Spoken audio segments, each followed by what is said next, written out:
Hi, I'm Rachel. Welcome to Life on Purpose. I invite you to join in on this journey to live a life of deep meaning and intention. Welcome to Life on Purpose today. I am so grateful to have my friend, Dr. Mavis, join me today for this conversation. I want to tell you a little bit about Mavis. I met her a few months ago and I have connected with her, and you are going to love her energy and the wisdom that she brings through her experiences and how she is helping others to live their life in a more purposeful way. But let me tell you a little bit about Dr. Mavis. She is a clinical psychologist and empowerment coach. I love that. Her mission is to guide others on their transformational journeys. And more than her professional accolades, she is a football mom and a boy mom to three incredible boys who inspire her every day. I can tell you that her boys are doing incredible things. And not only is she helping the women that she works with, but she has shared with me how her boys are also branching out and learning more about who they are and who they want to be in this world. I think that it's inspirational as well, how they really are embracing their lives. I think it's so great. Her guiding philosophy is simple and yet deeply personal, that each day is a gift and every breath is a privilege. Living fully and with purpose is her tribute to her late husband's wish during his battle with cancer to simply have more days added to his humble life, to simply live. Dr. Mavis moves forward with a heart full of gratitude and belief that our loved ones never truly leave us. And they do continue to guide us, and their spirits are forever etched in our hearts.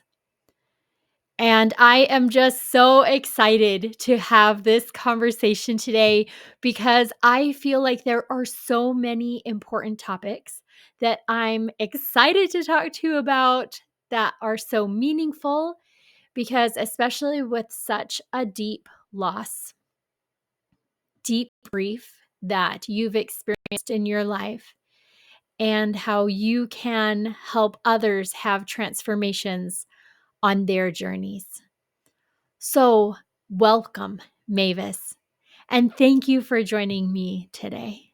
I appreciate Thank it. you so much, Rachel, for that amazing and heartwarming introduction. And the honor and privilege is all mine, absolutely all mine. And thank you for providing this platform. Mhm. Um, for us, especially me, for me, I'm speaking for me. I'm a newbie at this podcast, so absolutely virginized here with this. So thank you for Oh, sort of breaking that seal, so to speak, for me. yes. I'm honored. Oh, well, I'm so excited for my friends and listeners to get to know more about you and hear your individual voice, because I've heard it personally, and what you bring and your inspiring story and perspective. I'm so excited to talk to you about these things. So let's start with this idea of when someone experiences grief or struggle in their life, that it's easy, to try and support them by saying things like time heals wounds, right? Time heals things. But you have more of the perspective that it's not just about time. And maybe you can speak to this about how people get stuck in their processing, and how can they move forward rather with intention over just expecting time to just heal things?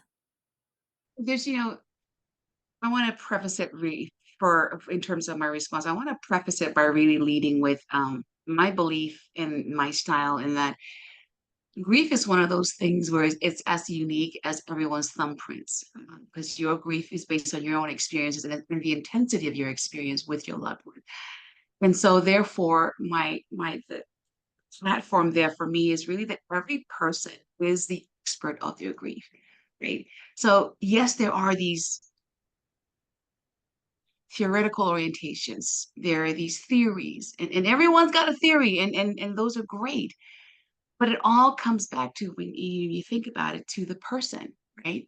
They are the expert of their own grief. And so, based on their own experiences, that's what defines. So, when we talk about time versus intention, there is a time element, right? What time, of course, you can think about it, where the rough edges of our journeys, our grief, our sadness, our despair, and our sorrow, they become to smooth out a little bit. So when we talk about time being an element of that, that's where it comes in. Because it really does heal when we look at time from that perspective, right? We also have to allow the time process of the time concept to happen, right? And then there's this idea of intention. When we get to the point where we understand that our loved one, there's this sort of acknowledgement that our loved one, for me, and I'll speak from my own experience, I understand theoretically that death is inevitable. I know that when the heart is part of that equation, right? It can get complicated, and that's where a lot of our emotions comes in. And so when we talk about intentionalizing, moving forward with intention, that's really what I'm coming from. Is at some point you do have to decide, life will continue, or you have to decide, do you continue with life, or do you decide on staying, that whole idea of being stuck, right? That's also where, when we talk about the concept of being stuck, is we love so much and so strong and so intensely. It's hard at times for individuals, when they're grieving, to move to the next stage, or to the next level, to the next phase, whatever you want to call it. So when we talk about intention, for me, I know that when I got to the point where I realized, hey, it's either I decide to acknowledge the fact that my Ernie is no longer here. He's in my heart, but physically not here. And then, of course, acknowledge the fact that life will continue. And then we take a look. For me, I took a look at the fact that in my life, in my orbit, I'm a single mom now, right? I am a business owner. I'm an entrepreneur. I have bills. I'm a caretaker. All of those things continued.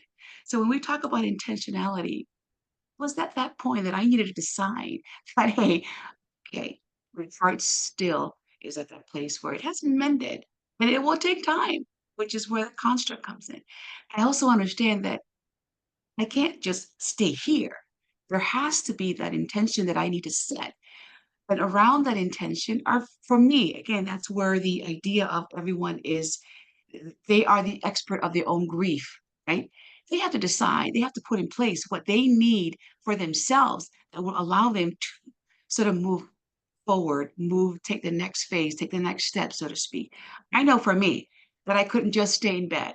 I also knew that I needed to take time. So I needed to give myself time. And that's where the intention comes in as well. I need to set the intention that, all right, Mavis, you do have to get your ass up and go to work, right? Yeah. The mortgage is due at the end of the month. Your office rent is due at the beginning of the month. Your boy's tuition is due in the middle of the month. And we can't just stay here. I understood that. Now, cognitively, hypothetically, I knew that. Theoretically, I knew that. My heart wasn't there yet. But I understood what it was as well. I understood what that meant. So I needed to set the intention for myself that, hey, get up, right? Rest for now. Give yourself a couple of days. And tomorrow or the next day after that, you do need to get up. Right? Do what you need to do so that you can take the next step. And so when we talk about intention, that's really where I'm coming from. Right? You take Mm, the time, mm, but you also understand that there are these things that still happen. And these things is life. We all have responsibilities. And when we talk about the work that I do, I work specifically with women who are entrepreneurs and then who are single moms.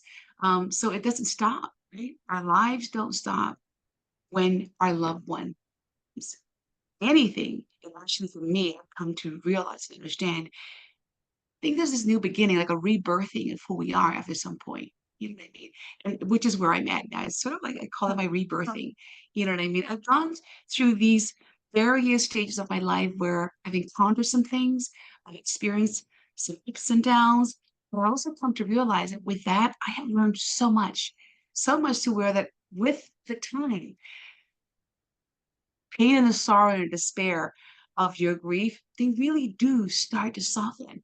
And Mm. with that softening, I've also come to realize and really step into this rebirthing stage, so to speak, where I'm at right now. So that was a really long answer to your question, but I'm hoping that I got that point Yeah. across. Oh, that is so beautiful. And I love that point that it's really individual because I think one of the questions we want to go to is, well, how long is it going to take, right? When am I going to feel a certain way or when am I going to feel like I can handle things? But what you're saying is it's so individual, but you're also making a decision. It sounds like you're saying, okay, this is how I'm feeling, and this is what I know needs to happen. And where can I meet that in the middle of taking care of myself, giving myself that compassion, but also deciding to take action for my life? That's what it sounds like I'm hearing you say. Absolutely, absolutely. And it absolutely is unique. Now, I know some people will challenge me on this, but big part of moving forward, right? A big part of moving forward and deciding. I mean, when you think of grief, you usually go to it's an emotional, related thing. It's feelings, it's it's emotions, right? But grief is also a brain thing because it is. It Mm, really comes from that place where when we understand the relationship between our neurobiology, our neurological mechanism and how it impacts and it can help us move forward in terms of our grief, it helps us. They have this thing called the grief brain, right? And I had no idea what that was. I do know that I was menopausal, so I knew there was menopause brain, right? And then I also knew that as with menopause brain comes this package of things where you forget things. There's these, there's a mosaic of things. But I didn't realize that there was this also another component to to this grief brain where it really does impact you, right? And what I've come to realize in my studies, when this first started, is when any kind of trauma happens, and grief is considered to be a trauma because your brain recognizes that as such. Your brain, that part of your brain, which is the lower part, but this is not what do you call a what is this science here? This is not a neuroscience because I'm not one. I'm not a neuroscientist, but this is the basics of it, right? That lower part of our brain, right? We call it the reptilian part of our brain. That part of our brain has been responsible for keeping us alive for God, centuries, right? That's the fight or flight or freeze part of our brain. That's the part where that when we cross the street, we're at the stop sign. That's the part of our brain that we don't even have to think about certain things. We just automatically like look left and look right? Because that's the part that keeps us safe. That's the lighthouse, so to speak. So when we have or experience a trauma, i.e., grief, that part of our brain automatically kicks in. That's the lower part of our brain. That's it controls our emotions and all that stuff, right? What happens when that part of our brain kicks in literally sends a message to the top part of our brain, which is the smart part. We'll call it this is the frontal lobes, right? The executive part of our brain. And please stop me when I start getting too technical. But it's the smart part, right? The smart part that tells us, hey, it's late, go to sleep. Hey, time to study. You got this podcast tomorrow, Mavis. Or hey, it's you're tired. Get some rest. Or hey, this is the executive functioning, the smart part of our brain. But what happens when trauma happens is the lower part of our brain thinks this is now its turn to shine. So it kicks in But what happens when it kicks in? It sends a message to the smart part of our brain to say, hey, relax. We can chill out. I'm in charge. So you can imagine what happens, right? So now we're all emotions, we're all sad, all despair. The smart part is not functioning now. It's literally taking a break. And so what happens is that the executive functioning, the things that we know that cognitively we're supposed to do, like eat, Mm. right? When we're supposed to rest when we're tired.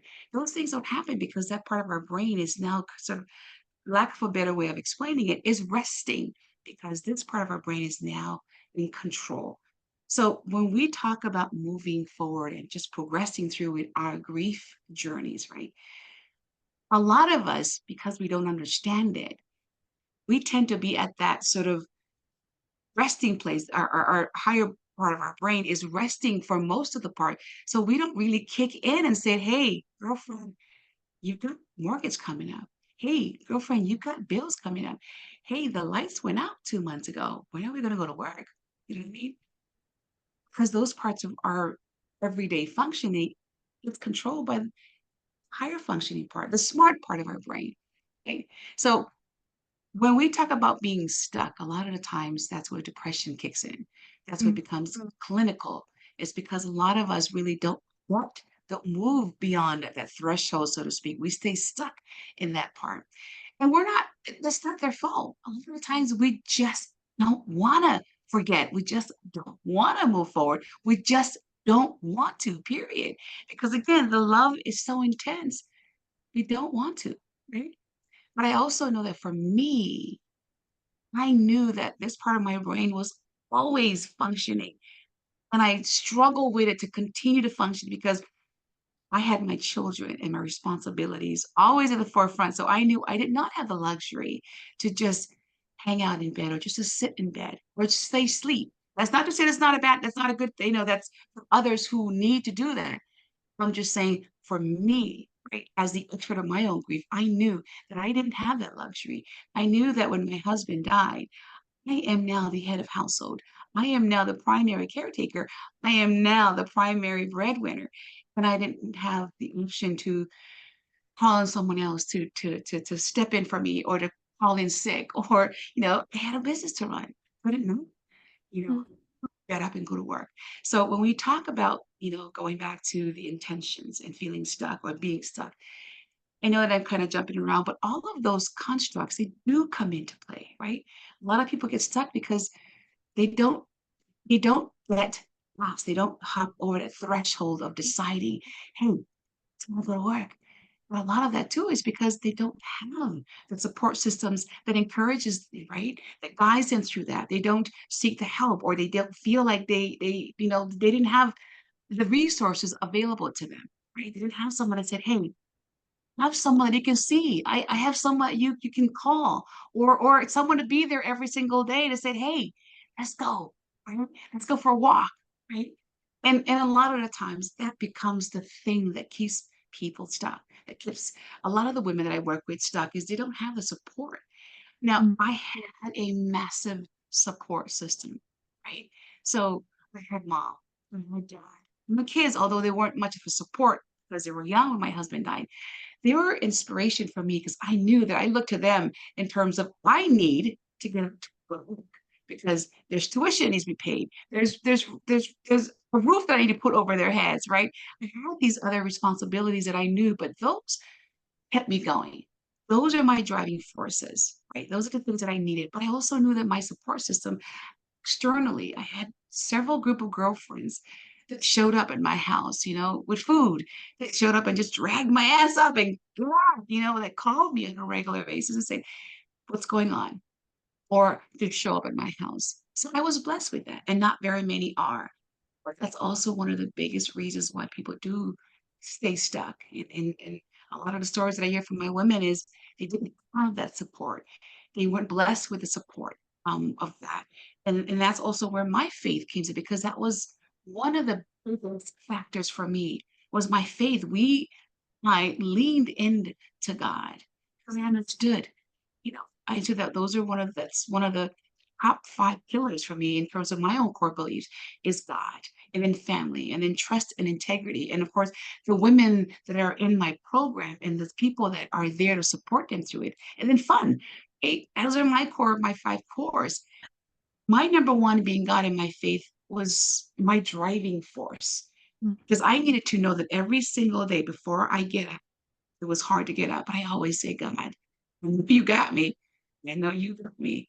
I know that at some point in the next 10 minutes, because I got to get up and get to work, or I got to get up and take these kids to school. At some point in the next 5 minutes, you're going to give me whatever strength, whatever extra push so I can make it through the next day, like, or make it through the next minute, or so I can get up and brush my teeth. I can get up and choose an outfit in my wardrobe and not get, too so devastated and discouraged. Why if I hop back to bed? You know what I mean? So I found strength in that. That was also one of my biggest, in terms of for me, as a way to kind of keep moving forward. I think I may have just gone all over the place again with your question. No, I love that. I love how you explained how our brain does try to keep us safe, but it's all working.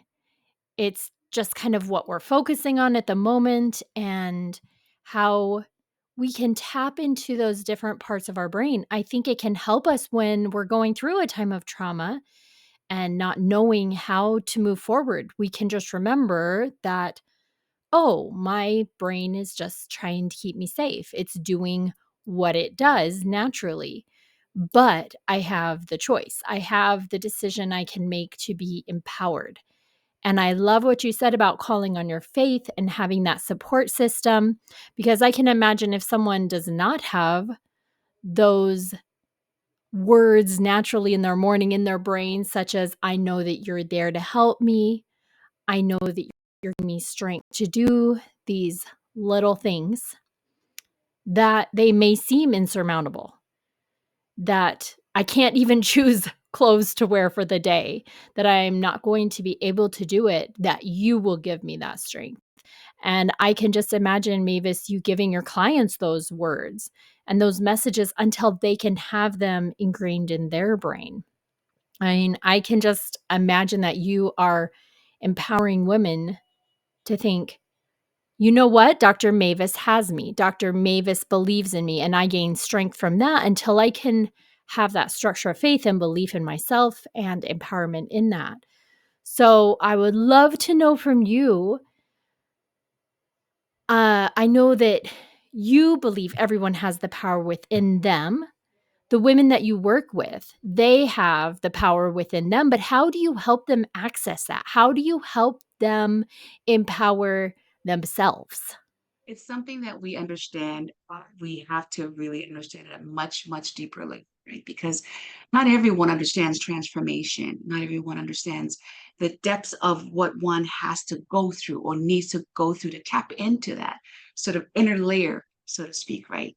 And people look at it as an access point being through prayer, right? Or Mm, others look at it as an access point through of meditation. Um, Others, just just by calling a friend, right?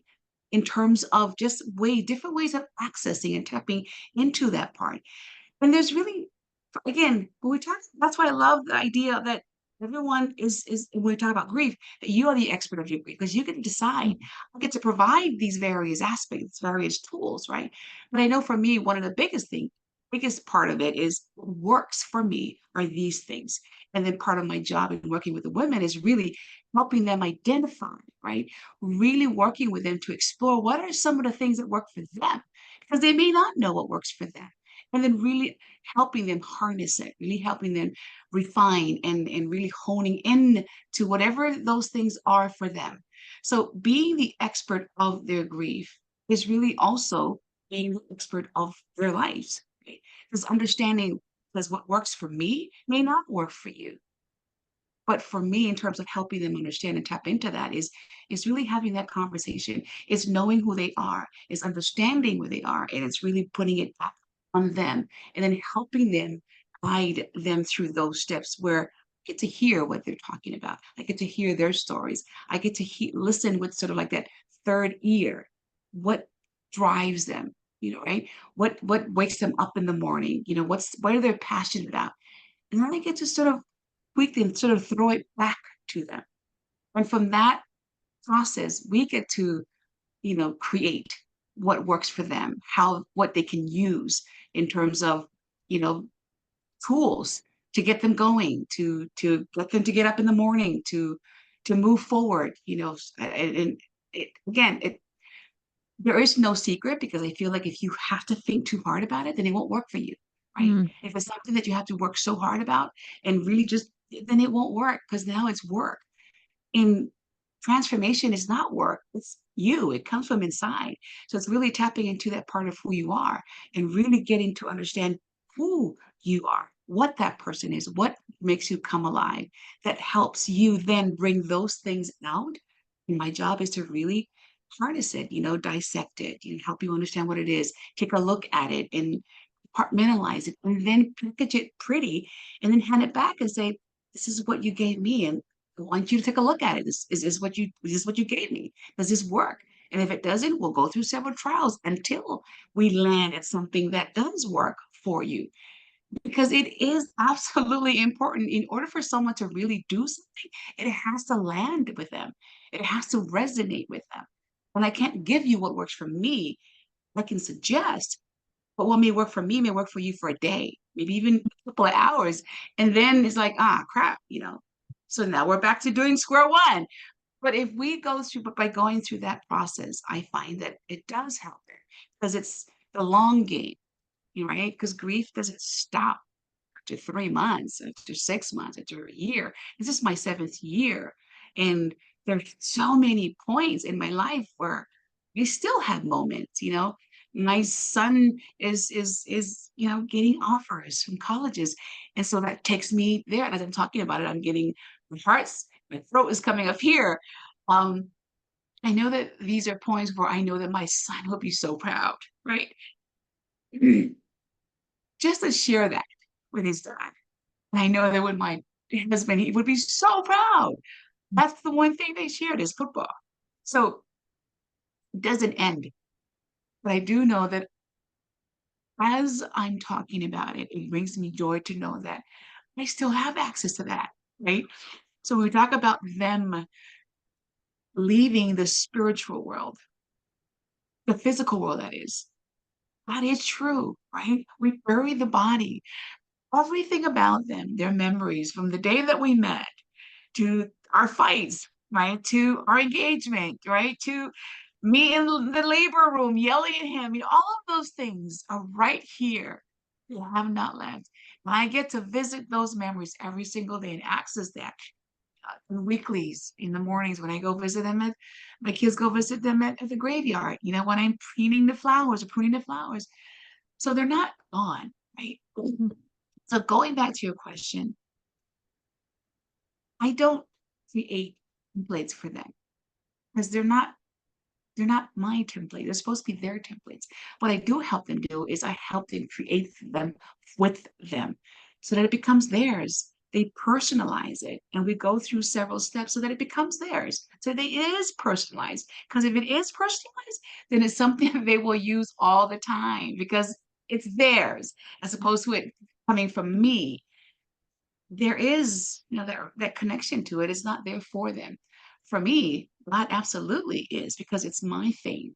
I resonate. I connect with that. It's one of my core values. So absolutely is going to be something that consistently and continuously it will be done. And it has been done. So I take that same approach with creating those tools and those methods of tapping into themselves with my clients.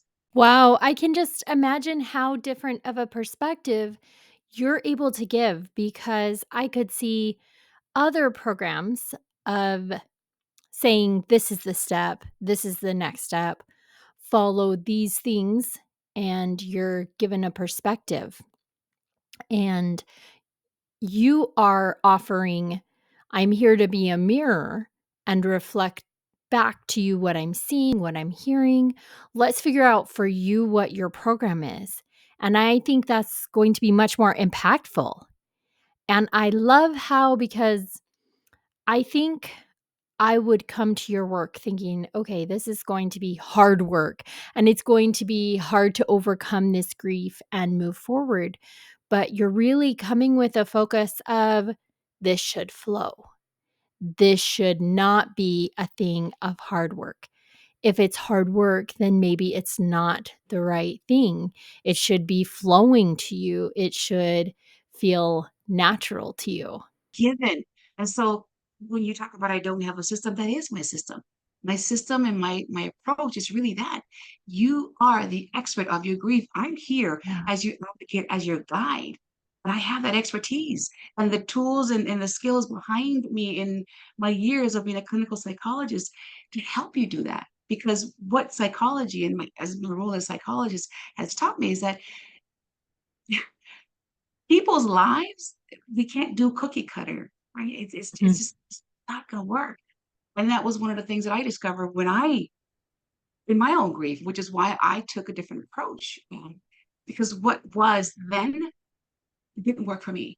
That's not to say that it didn't work for anybody else, but it did not work for me. And I knew that I'm unique, but I'm not that unique, right? I knew that if it didn't work for me, then it might, there's gotta be one other woman out there that this doesn't work for.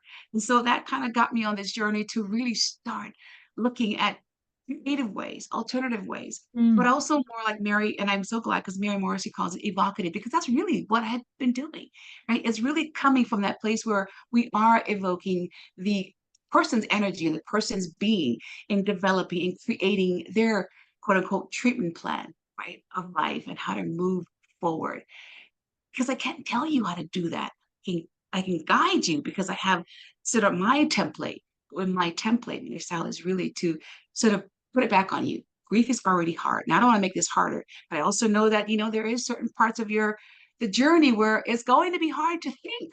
I understand it, right? So knowing that, knowing I understand that we can't do cookie cutter because I Mm. have to understand that not only are the phases in one's journey different, people in those journeys are also different. Just because I responded this way to this particular thing doesn't necessarily mean that you will, and vice versa, right? We can be two of the same, but our response to it were different because the relationships with our person was different. The intensity of it, the dynamic, the style of it, or the dynamic of our relationship was different. So I come from that perspective that you are the expert. I'm your guide. I absolutely know how to guide, to advocate, to get you to a place where I'm able to sort of say, hey, break everything out of your brain, pour all that shit out here. I'm not shit, sorry, pour everything out here, right? And it's like a puzzle. And we'll take some time to look at this because again, there is no rush, right? The rush comes in. How quickly do you want this to be resolved? How quickly do you want to move through this, right? Or move forward from this? That's why I look at it. Because you get to tell me what your timeline in terms of your time frame is. And I can absolutely then say, okay, great, let's do that. Because I can work with you that way. I can work with you this way. But I need to know what that way looks like and what that is for you. So my system is really that. It's like I meet you where you're at. You tell me what it is, and I will pour everything that I know into it so that we can start creating what your journey will look like and how you can move through and move forward from it. And part of what I'm so happy about, when we talk about rebirthing is this idea of dream building, because it's one of those things that's been so difficult. I know for me to wrap my head around. I know when I look back, it's like, you want a freaking dream? My husband just died. What's a freaking dream? I knew that. So I understand not everybody's at that same place, but in knowing that, right? In knowing that that happens for me, I know it happens for a lot of the people out there. So just having that knowledge, having that wisdom helps me sort of create, so to speak, right? Craft my program so that I am able to now sort of add, expand, right, an additional aspect of my program to really include the idea that we can dream. You may not be able to dream just yet. But I can absolutely help you get to this place where we can maybe start taking a look at what we are not even thinking that is possible for us just yet. And that's okay. Just yet is good enough. Like Mary says, as long as I got that one little corner of your brain, I got it. I am going to take that with it. What I also require is the commitment. right? You have to buy in. You have to be committed for me. Now, for me, working the women that I decided to work with, or that I am working with in my program, are those who really have gone through a lot of those, processes of their journeys. Um, and that's not to say that I am moving forward, and that these individuals have no place in my program. It's just that for me, I've decided, this is me now. This is what I'm doing, in my program really does mirror and is in alignment with where I'm at with my journey, and it makes it so much more easier, so much more funner, and it's just supposed to be that way. Right? um Yeah. because I know that there is everyone and someone for everyone, and I know that for me, this is where I'm at in my journey in terms of my place of rebirthing, so to speak. Yes, and helping rebirth others in that same way. I just really want to recognize and honor that tenderness in your heart. That made me a little emotional as well when you talked about your son and his exciting time that he's going through. And you are such a strong woman and you empower other women. But can we talk about that tenderness for a minute?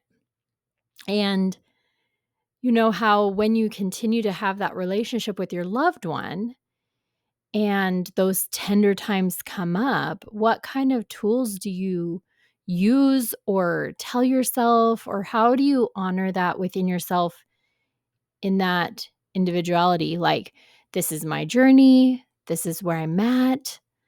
And at those really significant times that you feel like, oh, we expected dad to be here for this. Your son is so excited about this, and he's not here in the physical to experience that with you. How do you just kind of honor that tenderness within yourself and that vulnerability and that space of softness and rawness?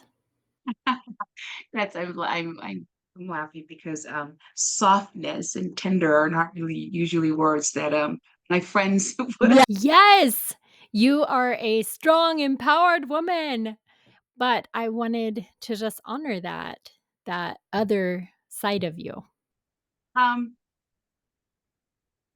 You talk about it. I don't look at it as there's no tool, right? Again, Mm, for me, there's certain words, and for me, that don't really jive when it comes to your journey.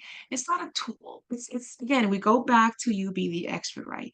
mm, So for me, when I have moments, I know that if we talk about a tool, if we need to give it a name, the tool is really just pause, right? mm, Just pause.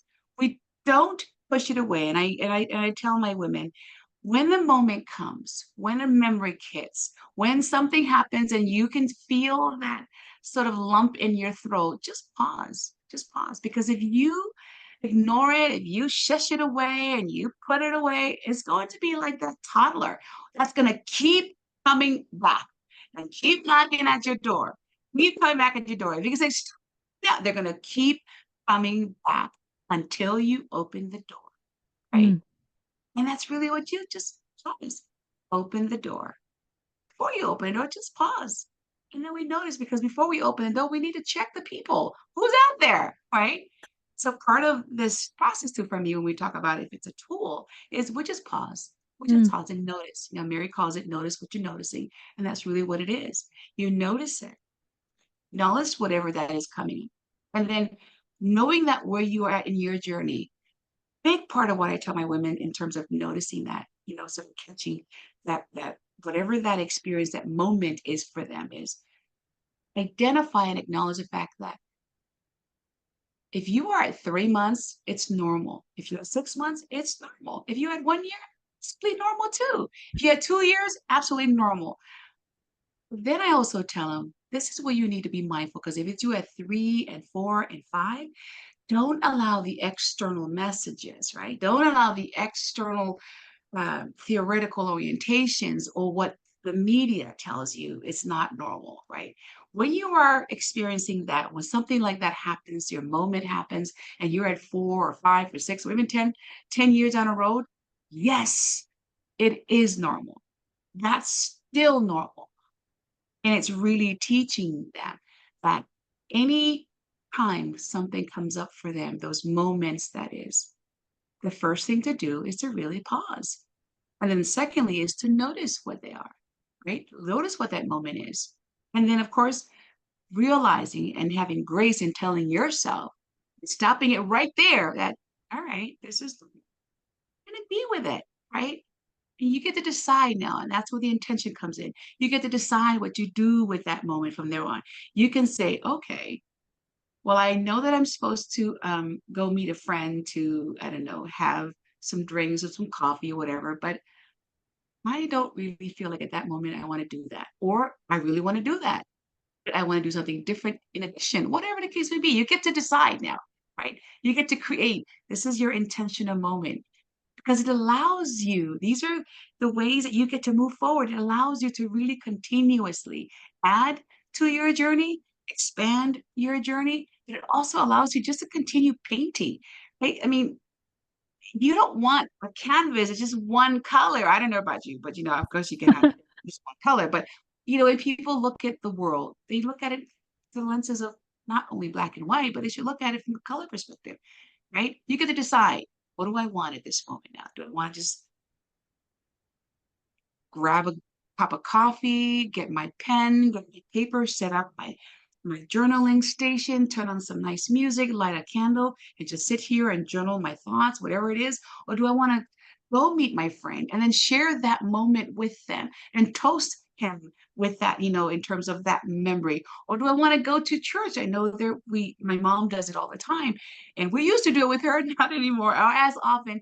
We call it the you see how long it's been? I forgot what it's called. Where they go, oh my Lord, Rachel. She does this every week where we get to go and just meditate and pray in Oh, the chapel. It's okay. open 24 hours. We get to go and just pray. So that too could be something that you can do till you notice that. Or you can just decide whatever it is, you get in your car and just drive. Go to your favorite spot. You know what I mean? So again, that's another long answer to your question. But when we talk about tools, that really is my approach, so to speak, to it, right? We just Mm, pause, because I don't allow the moment to hinder whatever my experience, whatever the progress, whatever that is, because they're normal. That's really what I want in terms of the takeaways is every reaction that you have is normal after you notice mm, it. You normalize that because it's gonna happen. You're gonna have birthdays, you're gonna have anniversaries, right? My children's birthday is celebrated every year. We celebrate my husband's birthday every year, right? There's anniversary dinners that we do. There's just this the first year that I met and we had our this happened. We could celebrate it. The moments coming from me when we talk about those soft moments or tender moments, and it usually happens when it involves my kids, mm, right? Because I believe one of the things that I've written there is to truly live a purposeful life for me. My inspiration really came from him in his last few weeks. He, a lot of the different talks, he said, I really really want is just to have more days added to my years, right? Because he's thinking, God, my son was 9.5 and then 10.5 at that time, my boys, it is. I've got graduations, I have baptismal, I have the sacraments that we need. I want to be there for. I want to see who they're bringing home into their dates. I want to go to prom. He had all of these things. So when he talked about dying, it wasn't death that he was afraid of. It was missing out on all of these things. And I know that a lot of us, we think about death, we think about it from those perspectives. I know for me, I'm not afraid of it because I know my faith tells me that when this is done, I get to go to this other place and it's even more beautiful. What I am afraid of is the readiness to leave this world because the people in it, right? My kids, are they ready? Have I prepared them enough where I get if something would have happened to me? Are they prepared? My parents, I'm caretaker for my elderly parents. Are they going to be okay? Are they, I look at all those things. So that makes parting, so to speak, death hard for me. mm, But my tender moments really come when it's, from that place is because I know that big part of it is really him wanting more days added to his life. So part of my program when I talk with women is life is such a precious thing, right? When we talk about aging, I'm 55 years old, and I'm like, every year to me, to live to be the 55, it's not just aging, it's a privilege. I mean, not very many people, get to live to this stage. I look at my parents, they're in their 80s and 70s. That too is a privilege. So I honor it, right? But I also live true in terms of my life to living with purpose and intention is every day that I get to live, I'm honoring him. I'm honoring his memory because I know that for me to live is continuing to honor that passion, that promise that I made to him that I will absolutely live my fullest life, right? Because that was something that he couldn't do absolutely is something that I can. And in doing that, that's honoring him. So soft spots, that's a big part of it is because Mhm. I get to tap back into that memory, I get to tap back into that moment, those discussions. So whenever I talk about experiences when it comes to my role as a mom, there's a lot of these different conversations that I've had with him that are a part of these moments. So I tap into it and sometimes it makes me cry, other times it takes me to a place of just reflective. Oh, that it just it touches my heart to hear you say that you are making decisions to live with intention to honor him and his memory. Like, I'm going to live more fully. And I love that so much. And I have loved this conversation with you, Mavis. This is just so amazing. I could just continue to talk to you. I could just talk to you for hours. I love your energy. I love your spirit. And I want other people to be able to find you. And so post all of your links to your website, and it's findyourfightingspirit.com, and you're on Facebook. And so we will post all of your social connections so people can find you and work with you and be empowered by the tools that you have to offer to them and the support and the structure, because that is really important. I think you can get lost if you don't have that. And I think you offer that. But before I let you go, I love to end with this question. And that is, what is something you are doing in your life right now to live your life on purpose? That's so simple, but yet so deep and loaded. Yes. I don't look, it's not even something. I just look at it collectively. For me, it's really breathing in the essence of just waking up every single day and Mm. being able to honor the gift of breath. For me, I say faith is in God is my number one when we talk about my core values. So when we talk about what is the one thing, I am grateful, so, so grateful and blessed to have God in my life. That's really for me what has kept me going. Because without him, God knows we probably wouldn't be on this podcast. I don't know where Mavis would be, but I know that for sure. I am blessed and so grateful. That is the one thing that I'm so privileged and honored to have Mm. God as a part of my journey and part of my life, part of my mornings, my afternoons, my evenings, part of those moments when I'm challenged and discouraged, and part of those celebratory moments. So it's not me. That is so beautiful, Mavis, to have those core beliefs and practices as your guide throughout your days and your years, and that you are continuing, and they are how you are living your life. They are guiding your life. I appreciate you so much, Mavis. Thank you for being who you are. And just thank you for joining me today. Thank you so, so, so much, Miss Rachel. I gotta tell you, it's been an honor for me. It's been an honor for me, and I appreciate the fact that you created this forum, this platform for people like me who are new to the space, so to speak, to tell our story. And so I am truly humbled, and I appreciate and grateful. So thank you. Mm. Thank you so much for joining me today.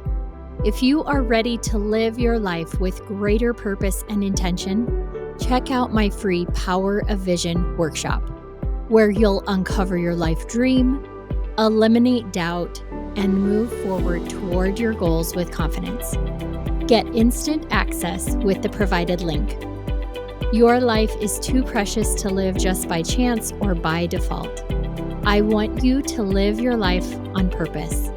I will see you next time.